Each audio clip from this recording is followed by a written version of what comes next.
Hello, friends. Thanks for checking in for a second. I wanted to share with you my assessment project from fall 2018. I had meant to do this at the Assessapalooza, but I was actually triple booked on that day, so I wasn't able to attend. So, per my obligations, I am sharing my assessment data with you, my department. So, last fall, I experimented with active learning and lecture based pedagogy.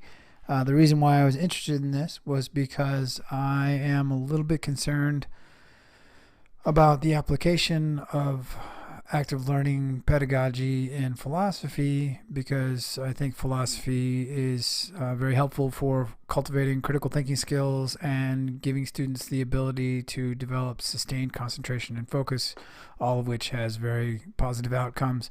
Actually, speaking of the positive outcomes, I was very interested before I started the project in trying to get some data on what type of outcomes philosophy generally produces. Assuming, of course, that philosophy is generally a lecture-heavy course, I wanted to look at what type of outcomes philosophy majors had in general across the United States. So starting with the GMAT, philosophy majors generally score in the top 4 of the GMAT, so that's behind physics, mathematics, engineering, and above economics, computer science, and all other disciplines, with an average of 585 points. The GMAT, for those of you who aren't familiar with it, is kind of like a condensed version of the GRE, which focuses a little bit more on analytic and quantitative skills, but also focuses on verbal and writing skills. And philosophy tends to score higher across the board on this test than almost all other disciplines, despite the fact that outside of logic, philosophy doesn't have any quantitatively based focus or quantitatively based skills that are taught directly. But speaking of the GRE, excuse me, for the GRE verbal reasoning, third place is tied between history and art criticism, political science, anthropology, physics, and astronomy. And then second place by 1 point is English at 157 points. But then first place by 3 points is philosophy at 160 points usually.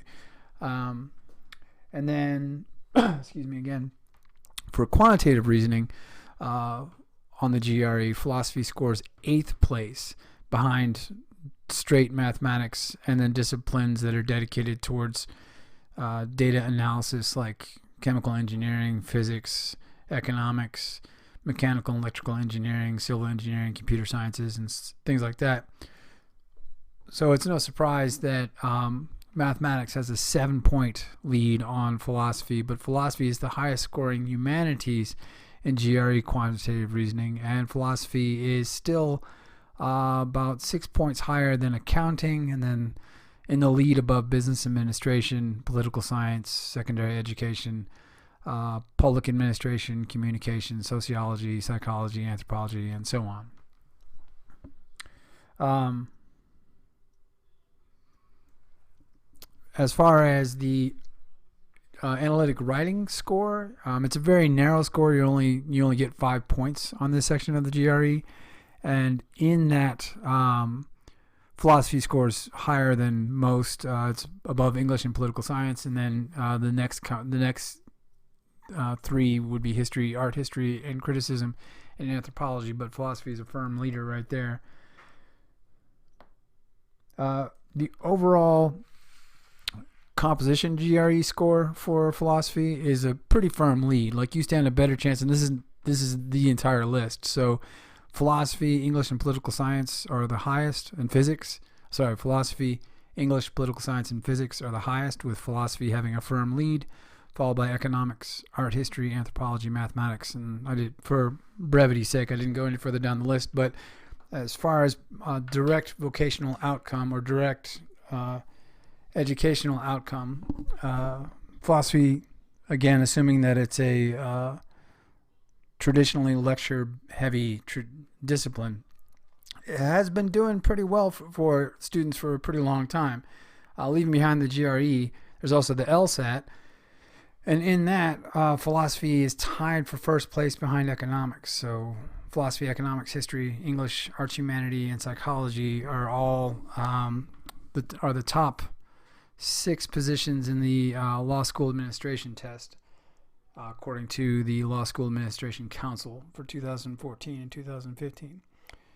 I also wanted to look at, took advantage of Data Day when that came by, and looked at my personal student success rates compared to the colleges.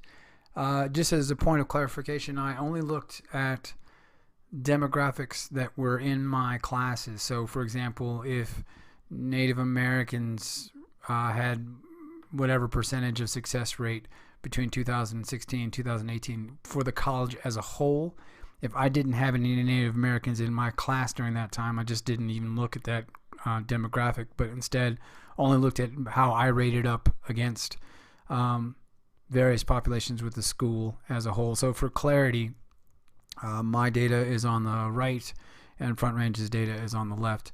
And the classes that we're looking at are Intro to Philosophy, Ethics, and Logic over the duration of 2016 to 2018. So for Intro to Philosophy, first off, just a side note, in both Intro to Philosophy, Ethics, and Logic, the Hispanic success rate for Front Range Community College at Westminster campus as a whole was 71.2% in all 3 classes. That was weird to me. But anyways, for the college as a whole, Intro to Philosophy scores about 70 for African American students and 71.2 for Latino students. Whereas for me, I almost had like a polarizing effect where I scored 100% success rate for African American students, but I lost by 18.8 points for Hispanic students, the success rate went down for my classes individually. Likewise, if you look at ethics, the Asian population for my class went up 26% as far as student success rates, and the Hispanic population went down 4.5%. And then if you look at logic, again, African American students went up 30%, but Hispanic students went down 26.8%. I'm not quite sure why there's that discrepancy, and I'm also not quite sure how to meaningfully quantify the data when Front Range is going to be using such a larger data set. Like they would be, the Westminster campus data was so much larger and so many more students than my data. I don't know like how to meaningfully include that in my analysis, but for better or worse, there it is. Anyways, let's see what's next. So what did I do for my evaluation project? What I did was in fall of 2018, I had 2 classes of ethics. That's Philosophy 112.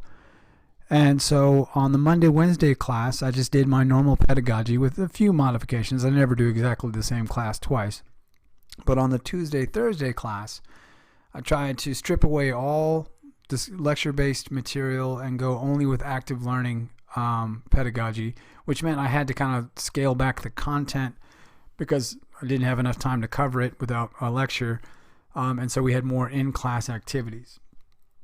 And with that, what I added was a few different pedagogical tools. So the first one I started to do in both classes was what's called Quiz to Mastery, where every student can take the quiz an unlimited number of times within a set time limit. Like they can, from one Monday to the next Monday, they can take that quiz for that section as many times as they like. Excuse me. I would start each class with daily reviews in both classes. So the top layer, or the top 3, were things I did in both sections of Philosophy 112. So the first one was Quiz to Mastery. The second was I would do daily reviews, in which I would pull out whatever the most salient parts of the last class were and review them. And then upon exiting the class, I would give a muddiest point survey, which is where I would ask the students just an open question, what needs clarification, and that would be part of the daily review in the next class. As for the numbers 4, 5, and 6. I only did these in the second section, or in the active learning based section. So I would always start off the active learning based section, which is 112.02, with pre-discussion quizzes, or before we would talk about whatever the topic was, I would give them a quiz, even though the quiz had no grade to it. But the quiz would be prompts as to what the students need to pay attention to in the coming discussion. I also would break the groups into, or break the class into groups to solve ethical dilemmas. And then I would also host a few mini debates where students would try to adopt a particular ethical position and argue for or against an issue against other students who were representing a different philosophical position. That one was marginally successful because usually we ended up just digressing into a discussion about the various perspectives without actually getting the students to debate each other. But again, just for clarity, the top row is what I did in both classes, and the bottom row is what I only did in the class that I was experimenting on.